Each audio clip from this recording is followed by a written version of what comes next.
Hi friends, welcome back to taste in tradition. ఈరోజు Christmas స్పెషల్గా నేను ప్లమ్ కేక్ ఏ విధంగా రెడీ చేసుకోవాలో చూపిస్తాను. అయితే ప్రాసెస్ అనేది కాస్త డిఫరెంట్గా ఉంటుందండి. ఒకసారి నేను చెప్పిన పద్ధతిలో ట్రై చేయండి. చాలా సాఫ్ట్గా ఉంటుంది, తినే కొద్దీ తినాలనిపిస్తుంది. అయితే వీడియో అనేది కాస్త లెంతీగానే పెట్టానండి. ఫస్ట్ టైం రెడీ చేసే వాళ్ళు కూడా పర్ఫెక్ట్గా చేయాలంటే నేను చెప్పిన కొలతలు టిప్స్తో చేశారంటే చాలా బాగా వస్తుంది. అయితే ఇక్కడ నేను డ్రై ఫ్రూట్స్ అనేవి తీసుకున్నాను. మీ ఇష్టం, మీకు అందుబాటులో ఉన్న ఏ డ్రై ఫ్రూట్స్ అయినా తీసుకోవచ్చు. ఇక్కడ నేనైతే బాదాం, కిస్మిస్, కాజు, చెర్రీ కూడా తీసుకున్నాను. అయితే ఇక్కడ నేను కేక్ అనేది మీకు గ్రామ్స్లో చెప్తున్నాను, అలాగే కప్పుల కొలతల్లో కూడా చెప్తున్నాను. మీకు ఏది అందుబాటులో ఉంటే ఆ విధంగా రెడీ చేసుకోండి. ఇక్కడైతే నేను డ్రై ఫ్రూట్స్ అనేవి గ్రాములలో అయితే 75 గ్రాములు తీసుకున్నాను. అదే కప్పు కొలతల్లో అయితే మనకి ఇది అరకప్పు వరకు వస్తుంది. ఇప్పుడు ఒక గిన్నె తీసుకొని అందులో డ్రై ఫ్రూట్స్ అనేవి వేసేసుకోండి. అలాగే ఆరెంజ్ జ్యూస్ కూడా ఇక్కడ నేను 75 గ్రామ్స్ అనేది తీసుకున్నాను. అదే కప్పుల కొలతల్లో అయితే 1/3 కప్పు వరకు ఆరెంజ్ జ్యూస్ అనేది తీసుకున్నాను. అయితే ఇది ఇంట్లో నేను ప్రిపేర్ చేసుకుందేనండి, మీరు బయట కొనుక్కొని తెచ్చుకున్నా పర్వాలేదు.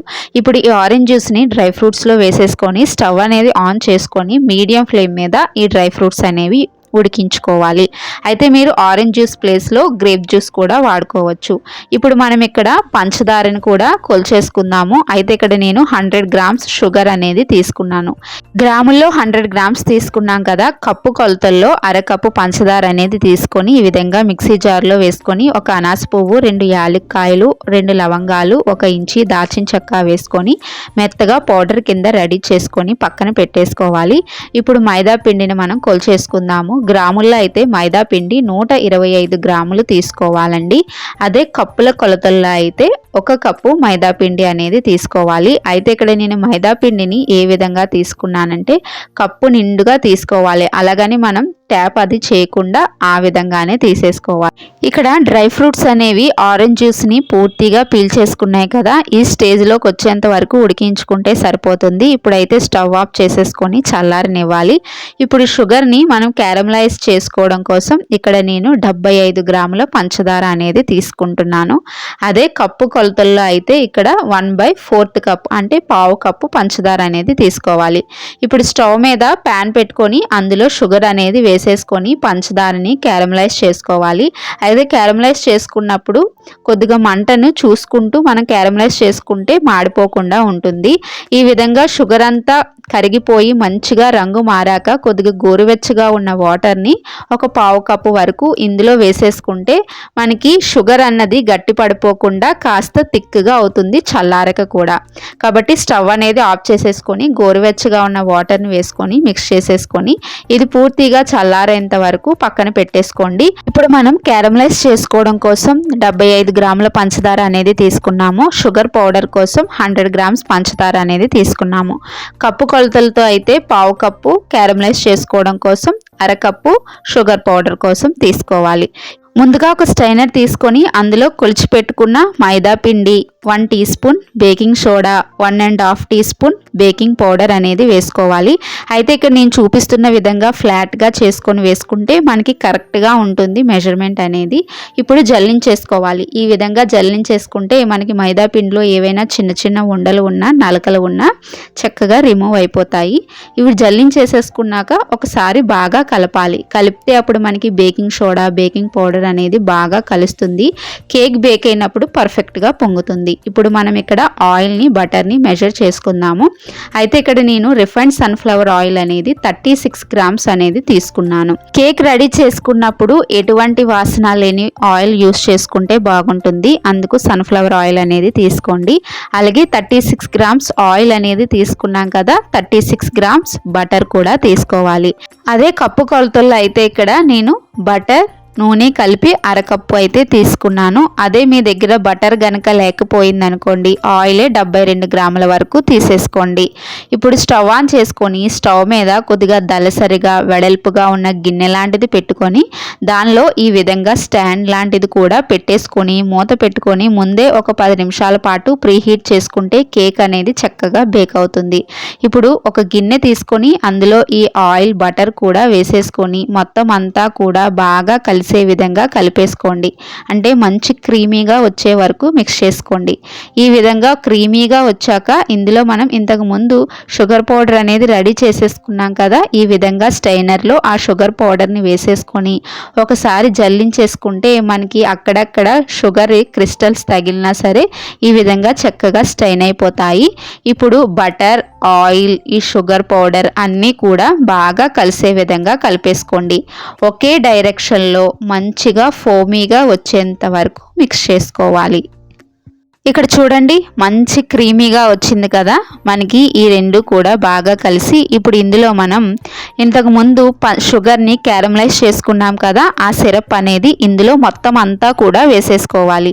ఈ క్యారమలైజ్ షుగర్ సిరప్ వేసుకోవడం వల్ల కేక్ అనేది మంచి కలర్ వస్తుంది, అలాగే చాలా టేస్టీగా కూడా ఉంటుంది. ఇదంతా కూడా బాగా కలిసే విధంగా కలిపేసుకున్న తర్వాత ఇందులో మనం ఇంతకుముందు మైదా పిండిని జల్లించుకొని పెట్టుకున్నాం కదా, దానిని ఈ విధంగా మొత్తం అంతా కూడా వేసేయండి. వేసేసాక ఇక్కడ చూపిస్తున్న విధంగా కట్ అండ్ ఫోల్డ్ మెథడ్లో కేక్ బ్యాటర్ని మిక్స్ చేసుకోవాలి. ఒకే డైరెక్షన్లో మిక్స్ చేసుకుంటే మనకి బ్యాటర్ అనేది ఫోమీగా తయారవుతుంది. అయితే ఇంగ్రీడియంట్స్ అన్నీ వేసాక మనకి బ్యాటర్ అనేది థిక్గా అయిపోతుంది కదా, అప్పుడు మనం పాలు అనేవి వేసుకోవాలి. అయితే పాలు అనేవి చల్లగా ఉండకూడదండి. ఇన్ కేస్ మీకు చల్లగా కనుక ఉంటే రూమ్ టెంపరేచర్లోకి వచ్చేంత వరకు బయటనే పెట్టేసుకోండి. పాలు అనేవి ఒకేసారి వేసేసుకోకుండా కొద్ది కొద్దిగా వేసుకుంటూ బ్యాటర్ కన్సిస్టెన్సీ అనేది చెక్ చేసుకుంటూ కలుపుకోవాలి. అయితే మనకి ఈ బ్యాటర్ అనేది రిబ్బన్ కన్సిస్టెన్సీలో ఉండాలి. ఆ కన్సిస్టెన్సీలోకి వచ్చేంత వరకు మనం పాలు అనేవి చూసుకొని యాడ్ చేసుకోవాలి. అయితే బ్యాటర్ కలుపుకోవడానికి సుమారుగా అరకప్పు పాలు అయితే పడతాయి. ఈ విధంగా మనకి రిబ్బన్ కన్సిస్టెన్సీలో వచ్చేసింది కదా. ఇప్పుడు ఇంతకుముందు మనం ఏదైతే డ్రై ఫ్రూట్స్ని ఉడికించుకొని పెట్టుకున్నామో అందులో సగం డ్రై ఫ్రూట్స్ని ఇందులో వేసేసుకొని ఇప్పుడు ఇందులో ఎసెన్స్ కూడా యాడ్ చేసుకోవాలి. ఇక్కడైతే నేను 1 teaspoon pineapple essence, 1 teaspoon vanilla essence వేసుకుంటున్నాను. మీ దగ్గర ఇంకా ఫ్రూట్ ఎసెన్స్ అంటే ఆరెంజ్ ఎసెన్స్ ఉందా ఆ వాటిని కూడా 1 టీ స్పూన్ వరకు యాడ్ చేసుకుంటే ఫ్లేవర్ అనేది చాలా బాగుంటుంది. ఇప్పుడు ఇవన్నీ కూడా కలిసే విధంగా ఒకే డైరెక్షన్లో మిక్స్ చేసేసుకోండి. మనకి పర్ఫెక్ట్గా ప్లమ్ కేక్ కన్సిస్టెన్సీ వచ్చేసింది. అలాగే అన్ని ఇంగ్రీడియంట్స్ కూడా యాడ్ చేసేసుకున్నాం కదా, ఇప్పుడు వీటిని కాసేపు పక్కన పెట్టేద్దాము. అయితే మీరు కేకు ఎప్పుడు రెడీ చేసినా సరే ఇంగ్రీడియంట్స్ అనేవన్నీ కూడా రూమ్ టెంపరేచర్లోనే ఉండాలండి. ఇన్ కేస్ మీకు ఫ్రిడ్జ్లో కనుక ఏ ఇంగ్రీడియంట్ అయినా ఉండిపోయినా కేక్ తయారు చేద్దాం అనుకున్నప్పుడు ముందే బయటికి తీసి పెట్టేసుకొని రూమ్ టెంపరేచర్లోకి వచ్చాక కేక్ అనేది రెడీ చేసుకోండి. ఇక్కడ కొన్ని డ్రై ఫ్రూట్స్ అనేవి మిగిలాయి కదా, అందులో కాస్తంత మైదా పిండి అనేది చల్లుకొని పక్కన పెట్టుకుంటున్నానండి. ఇప్పుడు కేక్ బేక్ చేసుకోవడం కోసం ఈ విధంగా దలసరిగా ఉన్న అల్యూమినియం గిన్నె లాంటిది తీసుకున్నాను. ఎంత దలసరిగా ఉంటే మనకి కేక్ అనేది అంత తొందరగా మాడిపోకుండా ఉంటుంది. అడుగున బటర్ పేపర్ అనేది వేసుకొని చుట్టూరా బటర్ అనేది అప్లై చేసుకున్నాను.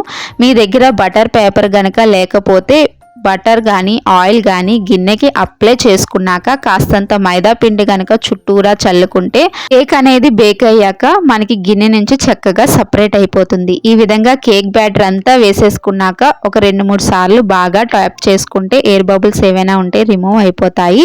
ఇప్పుడు పైనుంచి మనం ఇంతకు ముందు మైదా పిండిలో డ్రై ఫ్రూట్స్ అనేవి కలిపి పెట్టుకున్నాం కదా, అవి పైనుంచి వేసేసుకుంటే మనం బేక్ చేసుకున్నప్పుడు అడుగుకి వెళ్ళిపోకుండా ఉంటాయి. 10 నిమిషాలకి మనకి గిన్నె అనేది చక్కగా ప్రీహీట్ అయ్యింది కదా. ఇప్పుడు ఇందులో ఈ గిన్నెని పెట్టేసుకొని మూత పెట్టుకొని మంటను హైలోని పెట్టకూడదు, సిమ్లోని పెట్టకూడదు. మనకి ఆ గిన్నెకి తగిలే విధంగా మంటని సెట్ చేసుకొని పైన ఏదైనా ఒక బరువు లాంటిది పెట్టేసుకొని 45 నిమిషాల పాటు బేక్ చేసుకుంటే మనకి కేక్ అనేది తయారైపోతుందండి. 45 నిమిషాల తర్వాత మీకు చూపిస్తున్నాను. కేక్ చూడండి ఎంత బాగా బేక్ అయిందో, మంచి కలర్ కూడా వచ్చేసింది కదా. ఏదైనా టూత్ పిక్తో కానీ చాక్తో కానీ ఈ విధంగా గుచ్చి చూస్తే ఏమీ అంటుకోకుండా పర్ఫెక్ట్గా క్లీన్గా వచ్చేసింది కదా. మనకి ప్లమ్ కేక్ అయితే తయారైపోయింది. పూర్తిగా చల్లారిన తర్వాత డీమాల్ చేసేసుకుంటే ఎంతో సాఫ్ట్గా స్పంజీగా ఉండే ప్లమ్ కేక్ అయితే తయారైపోతుంది. ఒకసారి నేను చెప్పిన కొలతలతో కానీ నేను చూపించిన గ్రామ్స్తో కానీ ట్రై చేసి చూడండి. ప్లమ్ కేక్ అనేది పర్ఫెక్ట్గా వస్తుంది. ఫస్ట్ టైం చేసే వాళ్ళు కూడా చాలా బాగా చేసేస్తారు. మీకు చూస్తేనే అర్థమవుతుంది కదండి కేక్ అనేది ఎంత ఎంత సాఫ్ట్గా వచ్చిందో అని. వీడియో అనేది లెంతీగా ఉన్నా ఎక్కడ స్కిప్ చేయకుండా చివరి వరకు చూస్తేనే మీకు అర్థమవుతుంది ప్లమ్ కేక్ అనేది ఏ విధంగా రెడీ చేసుకోవాలో. ఇంకా ఏమైనా డౌట్స్ కనుక ఉంటే నేను కామెంట్ బాక్స్లో అడిగితే కనుక నేను రిప్లై అనేది పెడతానండి. అలాగే ఇంగ్రీడియంట్స్ కూడా నేను కింద డిస్క్రిప్షన్ బాక్స్లో ఇస్తాను, ఒకసారి చెక్ చేయండి. మీకు ఈ రెసిపీ నచ్చితే కనుక తప్పకుండా లైక్ చేసి షేర్ చేయండి. Thanks for watching.